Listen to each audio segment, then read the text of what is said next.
بسم الله الرحمن الرحيم الحمد لله رب العالمين وصلى الله وبارك على أشرف الأنبياء والمرسلين نبينا محمد وعلى آله وصحبه وسلم تسليما كثيرا أما بعد وحيا الله جميعا وبارك الله فيكم.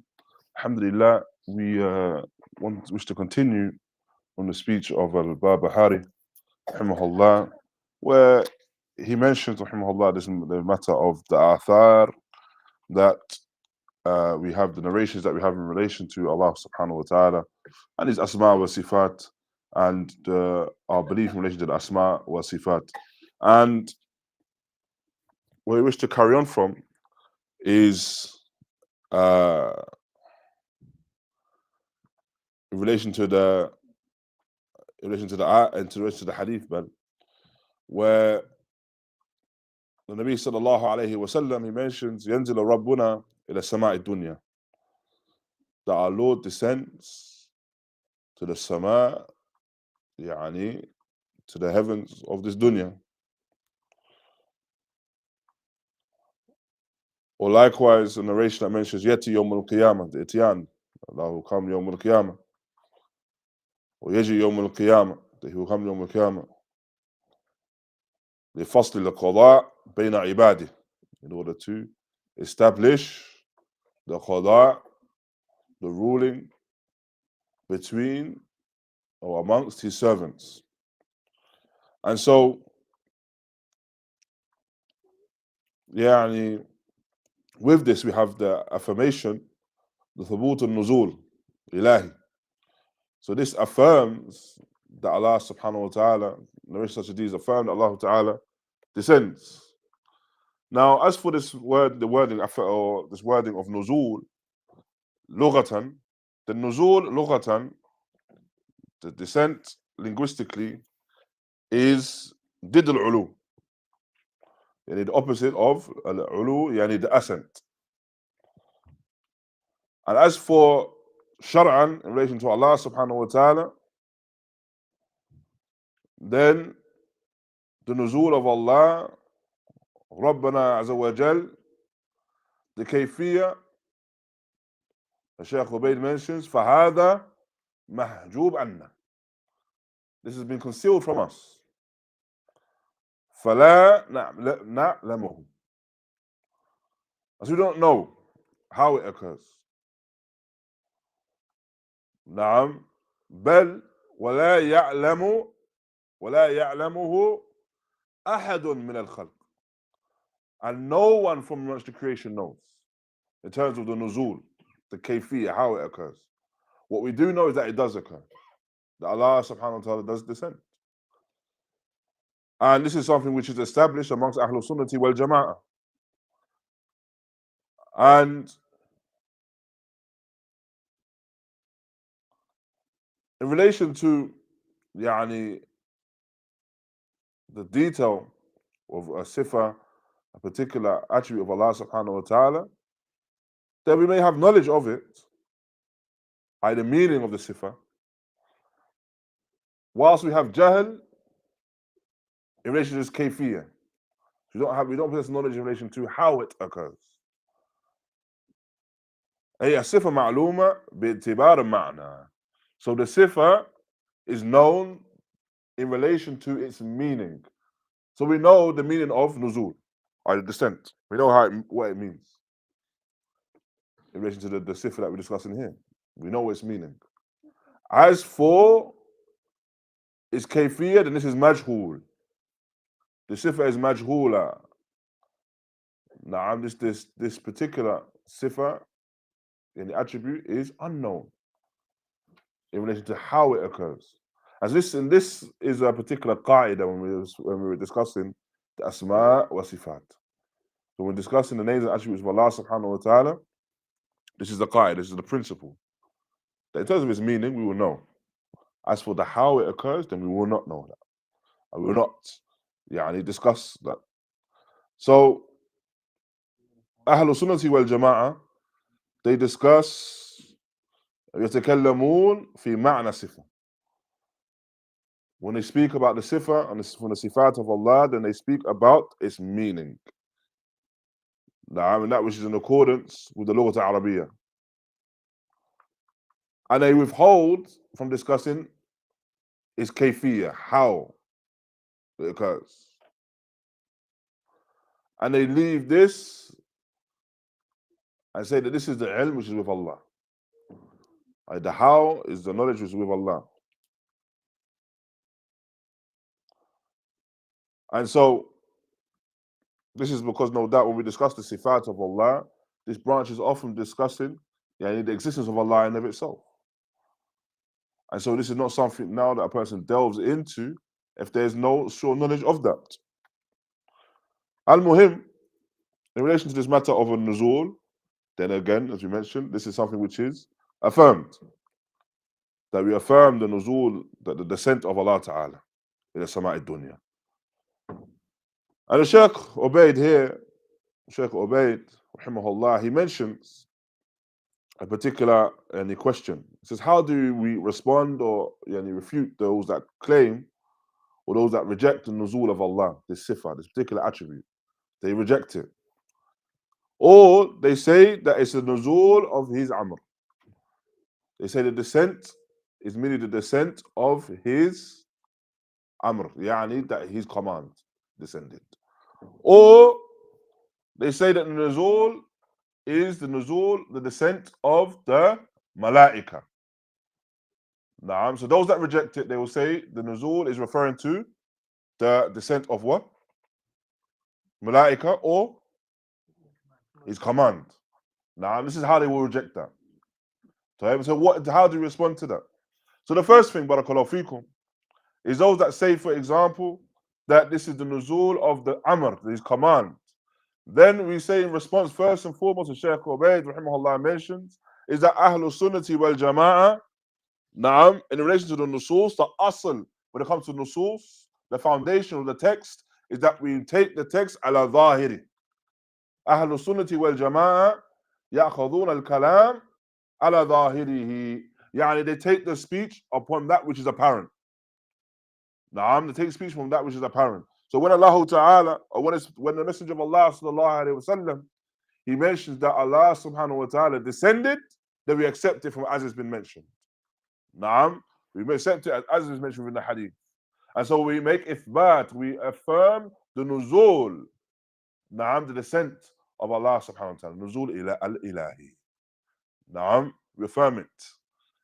And so this here, barakallahu feekum, is a foundation, the foundation of al-Sunnah wal Jamā'ah, is that we akhth al-kalam ala zahirihi. We take the speech of a person upon that which is apparent. Another proof that Shaykh Ubaid uses, this is when he was discussing something separate, is where the individual was in the presence of the Prophet sallallahu alaihi wasallam, an individual in the presence of the Prophet sallallahu alaihi wasallam, and he stated, "Ma sha'Allah wa shitta, ma sha'Allah wa shitta." And Allah Ta'ala willed it and you willed it. The Prophet sallallahu alaihi wasallam responded by way of saying, "Aj'alta lillahi nidda." Have you made a partner along with Allah?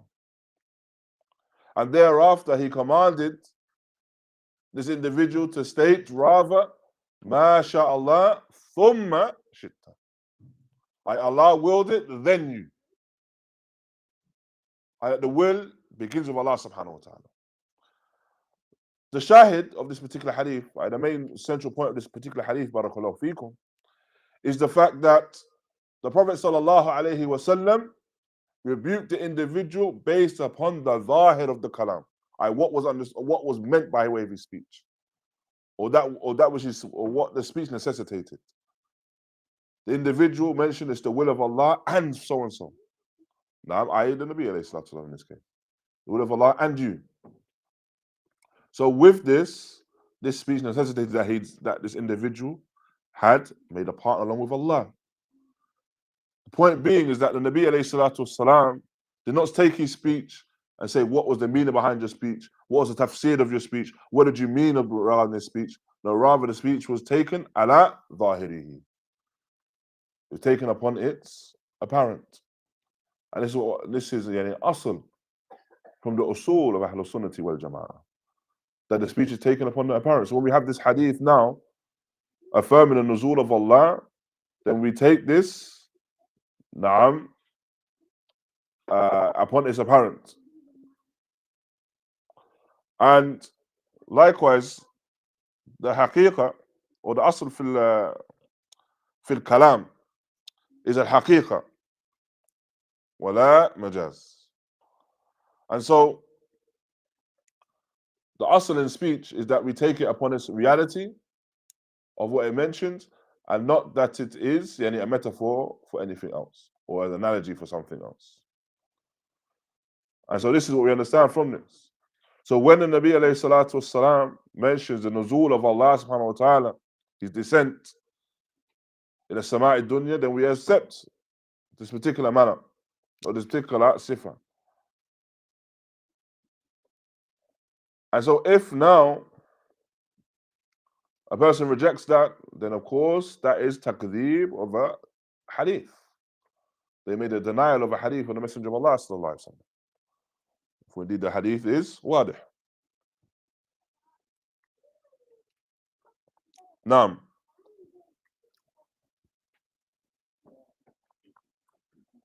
And so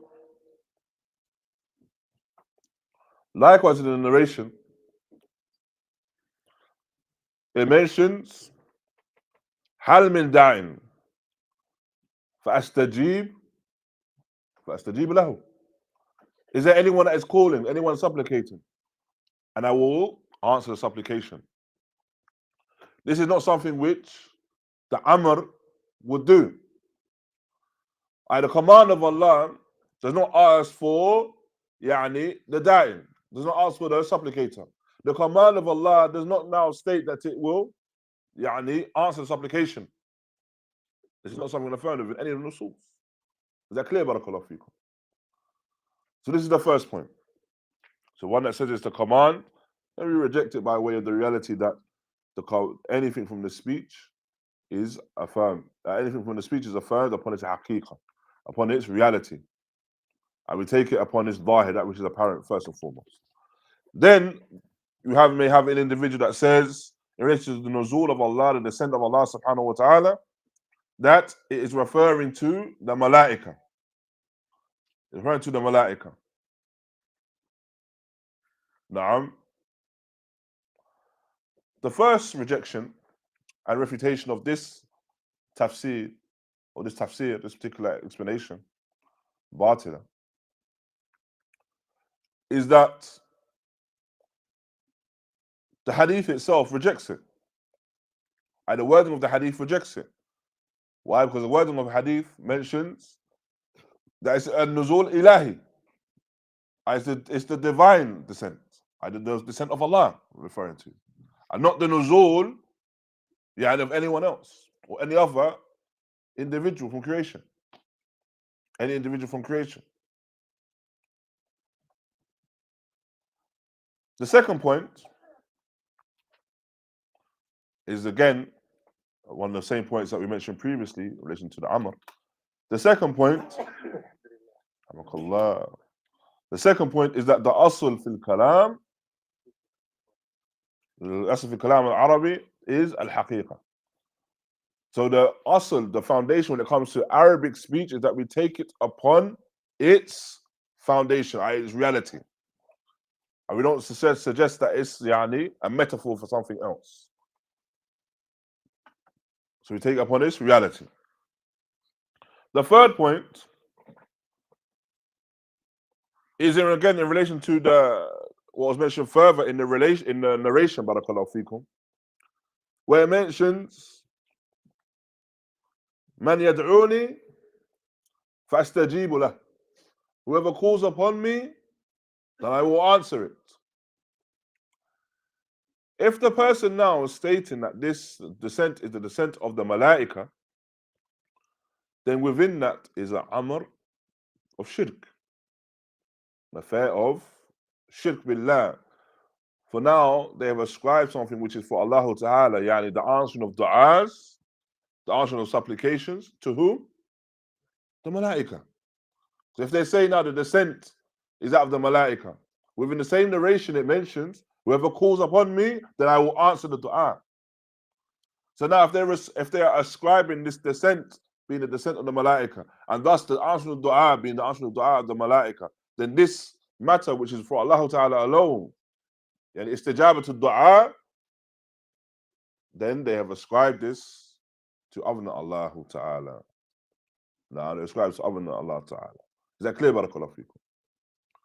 So, before we recap, we'll mention it one more time. When I say we will mention it one more time, you will mention it one more time. So, the nuzul, the descent of Allah subhanahu wa ta'ala, linguistically is referring to what, Barakallahu Feekum? Or descent rather, is the nuzul is referring to what linguistically? Diddu, Nasfadal? Diddu ulu. Did the opposite of ascent. In relation to Allah Ta'ala, what is meant by the nuzul? Allah descending. The descent of Allah Ta'ala, as is mentioned in the narration. The descent of Allah. What do we affirm and what do we withhold from? Tafadhal, Hamza.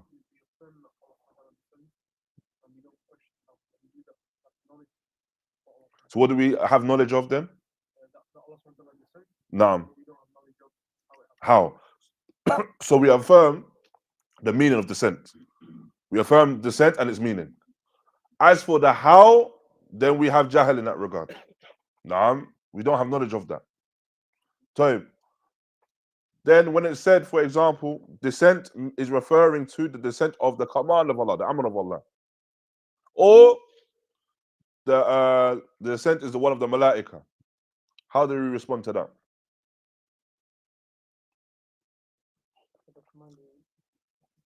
Fadl. Which one are you responding to first? Because there's two. The command. So now I'm first for.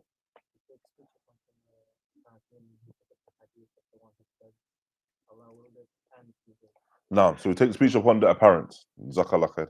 What else, inshallah? Anything else? How we understand from, we don't take it in a metaphorical way. No, and because that's the asl in relation to what? The foundation in relation to? Nusus and Arabic language. In relation to the Arabic language, we take it upon the haqiqah, the reality of what it mentions. Naam.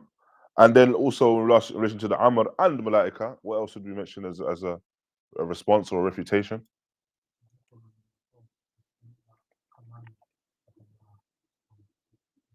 Naam.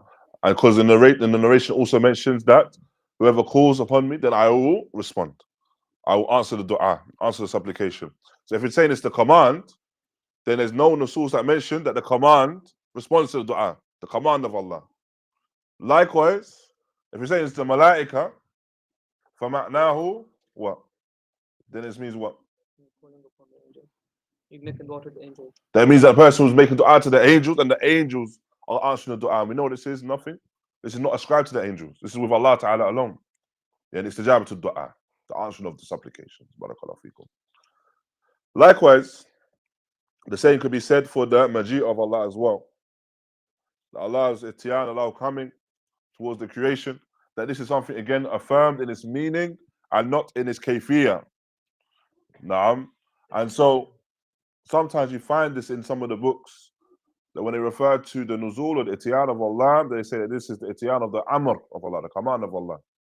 And this is why sometimes you find you have a book and the book might be beneficial in a particular science. For example, the first one that comes off the top of my head is the explanation of Alfiya. Naam, explanation of Alfiya of Ibn Malik by Ibn Aqil. By Ibn Aqil. And Ibn Aqil, there were some issues in relation to Asma wa Sifat that he had with him. So when he's explaining Alfiya of Ibn Malik, Alfiya of Ibn Malik, he mentions, as examples, for example for particular qaida in Arabic language, in Nahu, he mentions the ayah, وَجَاءَ رَبُّكَ. Naam, and your Lord came. And within that explanation, he mentions, بِمَعْنَى جَاءَ أَمْرَ رَبُّكَ, that your Lord's command came. But this is not always mentioned within the ayah. And so it's important that when a person reads from the books and there may be some ishkal in relation to, there may be some issues in relation to the asma wa sifat, that they understand these qawaid as well, these principles when it comes to names and attributes of Allah subhanahu wa ta'ala. Naam, wadi hikhwa, barakallahu feekum. Likewise, in relation to what is mentioned in Nusus, we have the istiwa of Allah. The istiwa of Allah. Allah ta'ala is ascending. As is mentioned within the ayah, Ar-Rahman al-Arsh istawa. And so, Imam Malik has a qawl al-mashhur, a well-known statement in relation to the istiwa. You can find in many of the books of Aqidah. From them, اعتقاد أهل السنة والجماعة باللالكائي, or Sharḥ Sunnah, the other Sharḥ Sunnah, which is by Ajuri is a Sharia. Another one. Baghawi. Sharḥ Sunnah by Baghawi, barakallahu feekum. And books are such as these anyway. And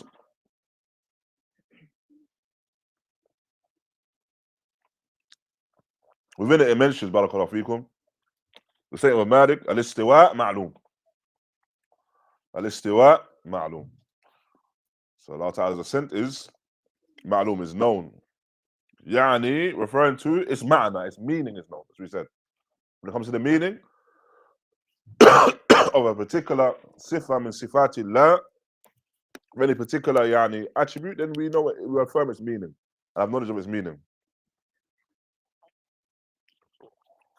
So istiwa ma'lum. Wal kayf majhul. As for its how it occurs is majhul, it's unknown. Wal imanu bihi wajib. And having knowledge of it is wajib. Wa su'al anhu, su'al an kayfiyya, asking how it occurs, is bid'ah. Asking about the istiwa and how it occurs, and this is a bid'ah, this is an innovation, barakallahu feekum. Likewise, barakallahu feekum, from the nusus, you have the text where it mentions, Inna Allah khalaqa Adam ala suratihi. Another narration, ala surat al-Rahman. Indeed Allah Ta'ala created Adam upon his image, or upon the image of Ar-Rahman. Naam, upon the image of Ar-Rahman.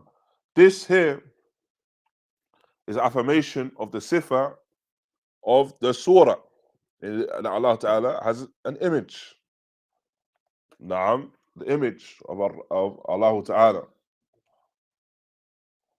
And likewise, you have the narration where the Nabi alayhi salatu wasalam mentions, Ra'aytu Rabbi fi ahsani suratin.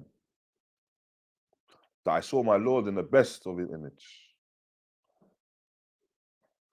And this was regarding the ru'yatul manam. I see in Allah Ta'ala in the dream. And so this particular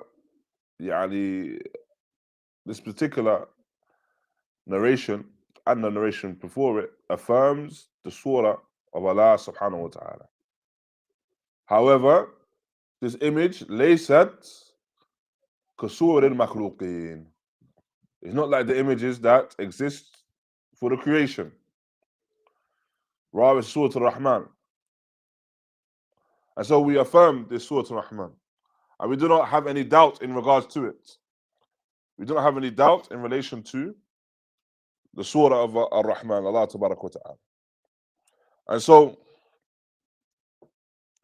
with this particular narration as well, Shaykh Ali Nasir al-Faqih, he mentions in relation to other than it, and others from Ahlul Ilm mention that this particular narration here, Allah Ta'ala khalaqa Adam la suratihi, or la surat al-Rahman, mentioned in other places as well, which is this particular word in the Surah Ar-Rahman is affirmed by the Imām from them, Imam Ahmad, that what is understood from that is that this is not a matter of tashbih.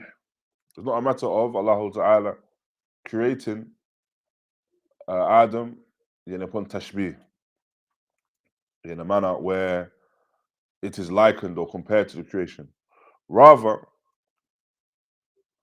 Allah Ta'ala created Adam ala surah and an image, meaning, for example, Bani Adam have a face and hear and see. And so Bani Adam possess these attributes. However, whilst Allah Ta'ala has a face and hands and fingers, and Allah Ta'ala can hear and can see, these attributes of Allah are not likened to that of the creation or compared to that of the creation. Why? Because these attributes that belong to Allah Ta'ala are attributes that are in its most perfect sense and befitting of His Majesty. And so this is the clear difference and distinction between the two. So just because insan, mankind, have a face, Allah Ta'ala has affirmed a face for Himself, does not mean that there's any comparison. So this is what we understand from this, and Allah Ta'ala knows best. And as for we leave off these texts when it comes to seeking understanding of the how. And we affirm the ma'na, the meaning of it. So we're not from those, for example, that state that either we try to explain it away. Example, which is what we mentioned earlier, where we said that the nuzul or the maji of Allah is the amr of Allah. We don't explain it away. We don't make ta'wil of it. Likewise, we're not from those that make tawakkuf in relation to these asma wa sifat.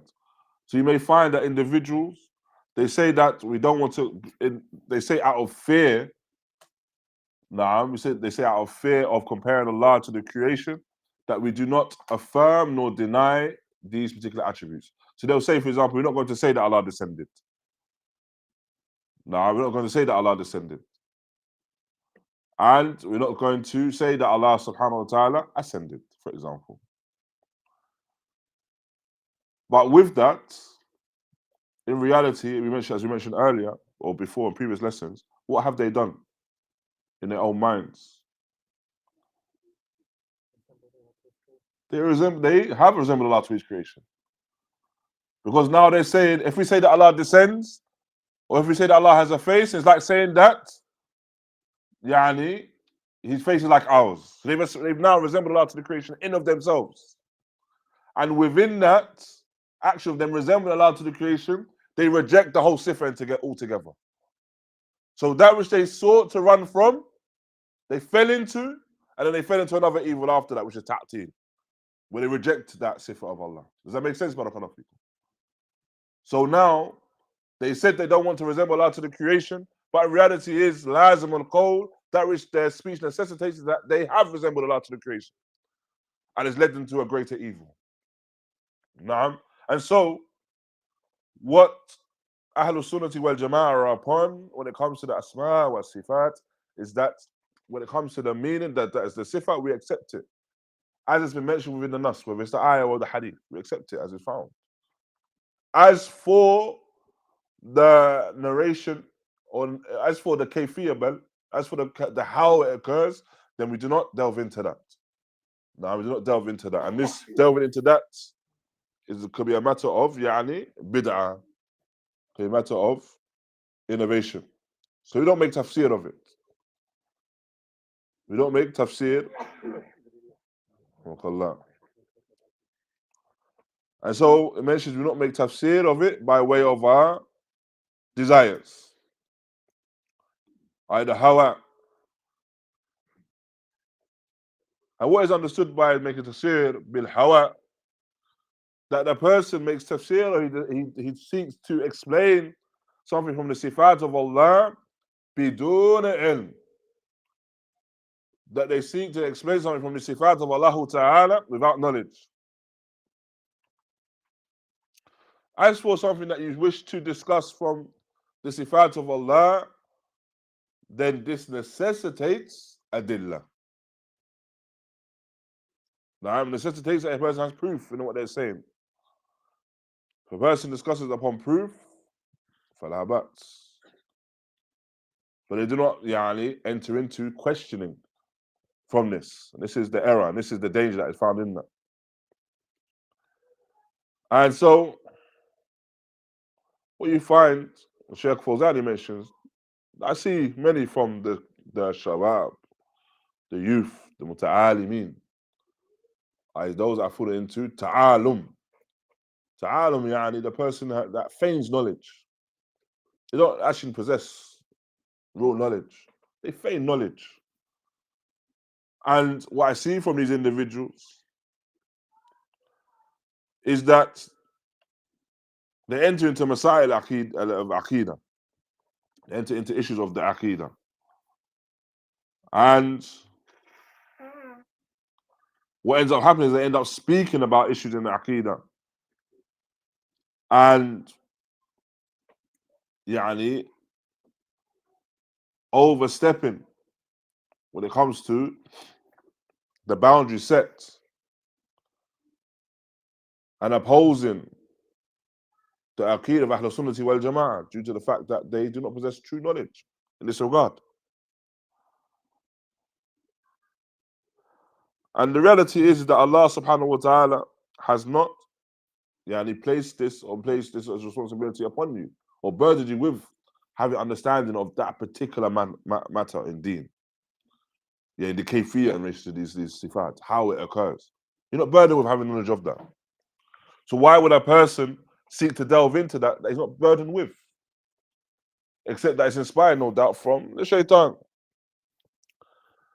And thereafter, Shaykh al-Barbahārī mentions, as for Imām, in relation to it, then it's wajib. Iman in relation to the asma wa sifat is an obligation.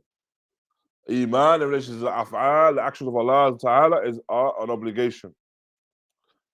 They're obligated upon the servants. And that they affirm these asma wa sifat in a manner which is befitting of Allah subhanahu wa ta'ala's majesty. As for the one that enters into the amur of asma wa sifat, and then they seek to deny them or compare Allah to the creation, or they reject looking into the meaning, or reject the meaning of these asma wa sifat even, then this person has not truly believed in Allah subhanahu wa ta'ala. Rather, his iman is one which is naqis. Thereafter, Barbahārī, he mentions as well, فَمَنْ فَسَّرَ شَيْئًا مِنْ هَذَا بِهَوَاهُ وَرَدَّهُ فَهُوَ جَهْمِهِ. And as for the one that explains this with his desires and thus rejects them, then this individual Jahmi. Are the Jahmiyyah who reject the asma wa sifat, the names and attributes. And the reason for that is due to the fact that they have described the Asma wa Sifat in a manner which is suited to the creation. So when they discuss the face, when they hear of the face, they only believe the face to be that of the creation. So they do not accept that a face can be one which is befitting of Allah subhanahu wa ta'ala. And so because they can only describe these things of that which is befitting of the creation, that's why they reject it. But the reality is that they've only described these names and attributes based upon their desires. They've not described these names and attributes based upon texts, based on the nusus. And no doubt Allah subhanahu wa ta'ala is free of that particular ascription. And so these nusus, these texts, make that particular matter clear, and Allah ta'ala knows best. As for the Jahmiyyah, then the Jahmiyyah are ascribed to the man Jahm ibn Ṣafwān. Jahm ibn Ṣafwān. And he is the first that established this speech of Khalq al-Quran. That the Quran is makhlūq, the Quran is created. And he's from those that sought to negate the Asma wa Sifat.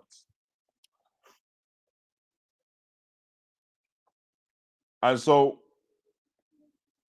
also he mentioned that Iman huwa majarrad ma'rifatul bil qalb. And Iman is that which is held and believed within the heart. Simply that. But Ahlul Sunnah wal Jama'ah, of course, in relation to Iman, the creed of Ahlul Sunnah wal Jama'ah is what? In terms of Iman?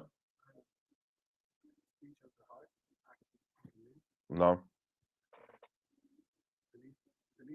Belief in the heart.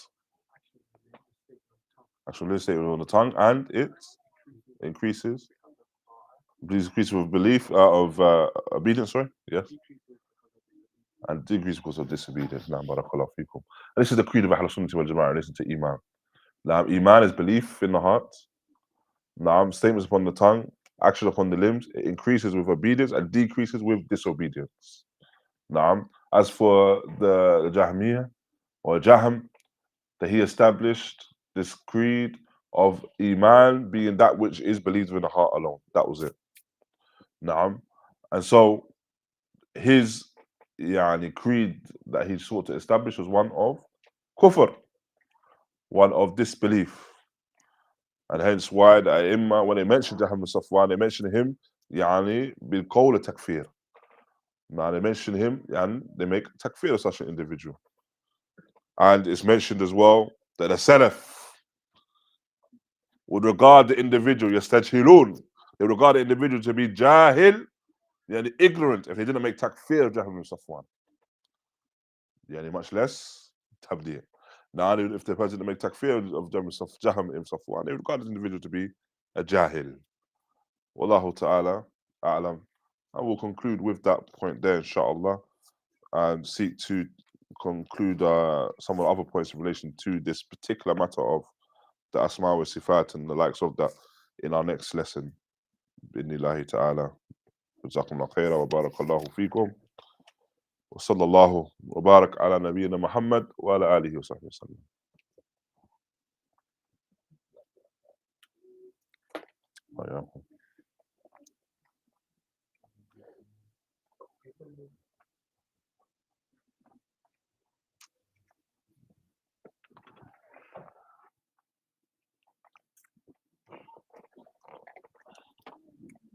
Is it true he was executed? No. Alhamdulillah. Was it the 3rd century? 2nd century? Second. Question then. If he's from the 2nd century, why is he not regarded as being from the Salaf? From the Salaf Ṣāliḥ. No. That when we refer to the Salaf, Salaf Ṣāliḥ, it's not just every single individual that lived within these 3 generations that ascribed to Islam, we say they're from the Salaf Ṣāliḥ. Like, the Salaf Ṣāliḥ, it's important that it's understood that they are from amongst the Salihin. That's why they refer to as Salaf Ṣāliḥ. And they are upon the creed of al-Sunnah wal Jamā'ah, upon the creed of the Sahaba, and didn't deviate from that. So Jahm ibn Ṣafwān is an example that lived within their generations, but was not regarded as being from them. Likewise, Jahm ibn Dirham, for example, lived within his generations. So it doesn't now mean that if a person lived within his generations that they are now regarded as being from, and they ascribe to Islam, that they're regarded as being from the Salaf. Dhu Khuraysra, for example, lived at the time of the Nabi Sallallahu Alaihi Wasallam. Lived amongst the Sahaba. But just because he ascribed to Islam, we're not now going to now say that he is an individual that is now from the Salaf Ṣāliḥ. So mere ascription is not the point of a person saying that a person from the Salaf. Ascribing to Islam and the Deen is not now sufficient to say that they're from the Salaf, and that the fact that they lived in that time to say that they lived there from the Salaf. No, rather it's needed that the person was actually from amongst the Salihin. No, actually from amongst the Salihin. Wallahu a'lam. Barakallahu feekum. No. No. صح. بارك الله فيكم. نعم يا بارك. You know, if you want to give daʿwah to someone for the first time, go about it. Like, you never had a conversation about Islam, like, how would you start, like, giving daʿwah? From the etiquettes of someone giving da'wah, of the da'i, is that he should know the hal of the mad'u. So he should know the condition of the one that's being given da'wah to. So if you're giving da'wah to someone for the first time, you seek to understand what is their understanding of the world itself in terms of creed. Where are they coming from? Is it a case of they are non-Muslim, but they don't believe in Allah? Then of course you're going to give them da'wah about the existence of Allah and why it's an obligation to believe in the existence of Allah. Is it a case of they're non-Muslim, but they're Christian, for example, Ahlul Kitab? Then you're not going to speak to them about the existence of Allah. They affirm that. So you're going to speak to them about this matter of Tawheed al-Uluhiyyah, the fact that they have to worship Allah alone, and that there's nothing else that should be worshipped along with him, whether it be anything from the idols, anything from the prophets or messengers.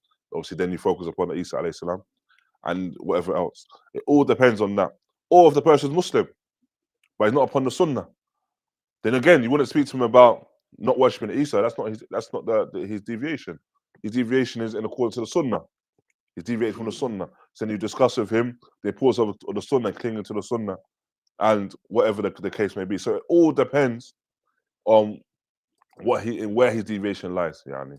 No, barakallahu feekum. Akhuna khair.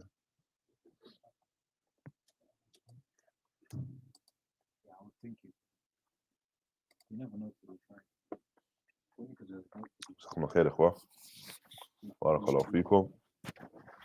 Sallallahu barak. Nabi Muhammad wa ala alihi wa sahbihi.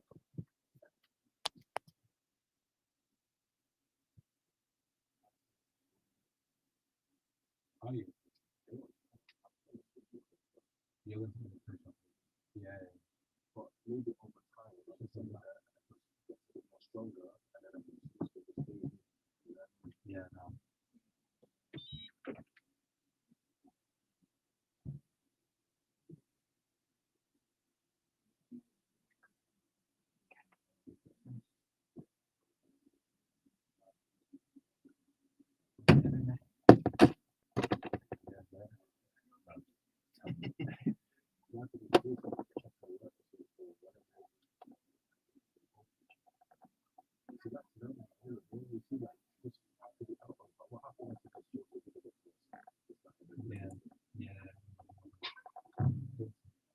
Women just have that.